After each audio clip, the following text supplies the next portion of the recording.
দুর্গাপুরে তোলাবাজি ও সন্ত্রাসের অভিযোগে গ্রেপ্তার হওয়া প্রাক্তন বোরো চেয়ারম্যান তথা কাউন্সিলর রমাপ্রসাদ হালদারকে নিয়ে তদন্তে নেমেছে পুলিশ ও কেন্দ্রীয় বাহিনী। গত বুধবার যৌথ অভিযানে তাকে বেনাচিতি ফরিদপুর আইসি এলাকার অন্তর্গত একটি স্থান থেকে আটক করা হয়। পরে তাকে আদালতে তোলা হয়। আজ শুক্রবার সকালে তদন্তের স্বার্থে পুলিশ ও কেন্দ্রীয় বাহিনীর সদস্যরা রমাপ্রসাদ হালদারকে নিয়ে তার পুরুলিয়াডাঙ্গা এলাকার বাসভবনে পৌঁছান। সূত্রের খবর, সেখানে বিভিন্ন নথিপত্র ও গুরুত্বপূর্ণ তথ্য অনুসন্ধান করা হলেও উল্লেখযোগ্য কোনো নথি উদ্ধার হয়নি।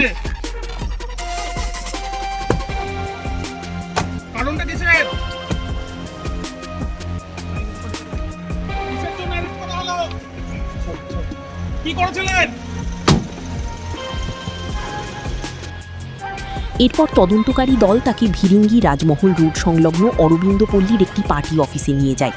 সেখানেও তল্লাশি চালানো হলেও কোনো গুরুত্বপূর্ণ নথিপত্র মিলেনি বলে জানা গেছে।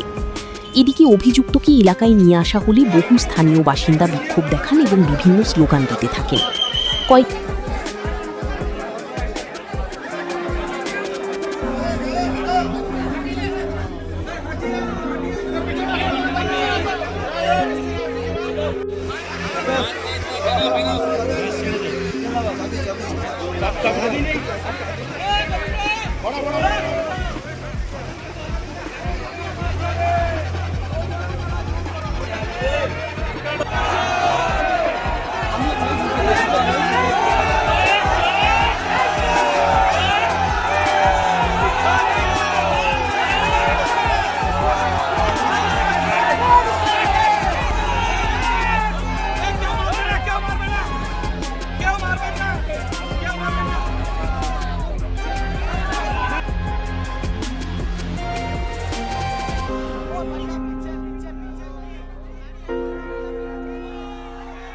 একজন বাসিন্দা অভিযোগ করেন, চাকরি ও বিভিন্ন কাজ পাইয়ে দেওয়ার নামে বহু মানুষের কাছ থেকে অর্থ নেওয়া হয়েছে।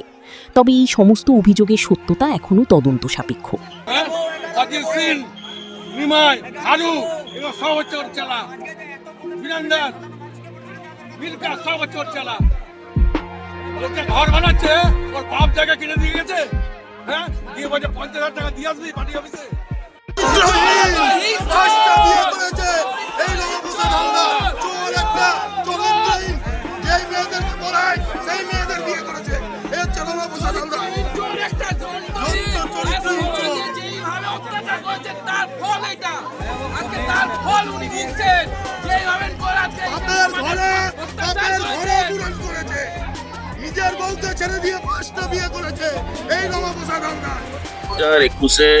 নির্বাচনের রেজাল্ট 2 তারিখে নির্বাচনের রেজাল্ট বেরোনোর পর দুর্গাপুরের মধ্যে এই বেনাচিটি এলাকায় 20 নম্বর ওয়ার্ডে সব থেকে বেশি সন্ত্রাস চালিয়েছে যার নেতৃত্বে, তার নাম হচ্ছে রমাপ্রসাদ হালদার।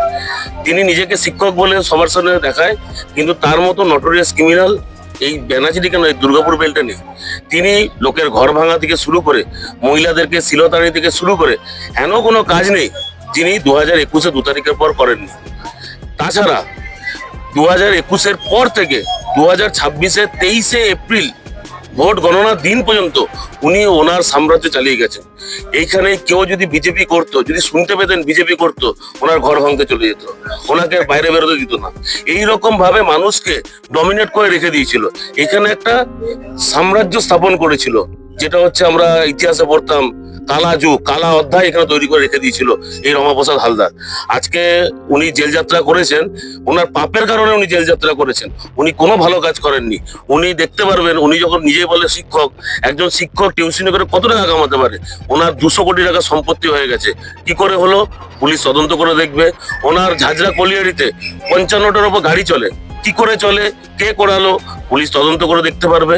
তো উনি রীতিমতো তৃণমূলে থেকে তৃণমূলের প্রভাব কাটিয়ে মানুষকে অত্যাচার করেছে, নিজের সাম্রাজ্য বাড়িয়েছে। স্থানীয় সংবাদ এখনকার মতো এই পর্যন্তই। পরবর্তী আপডেটের জন্য দেখতে থাকুন আমাদের চ্যানেল। নমস্কার।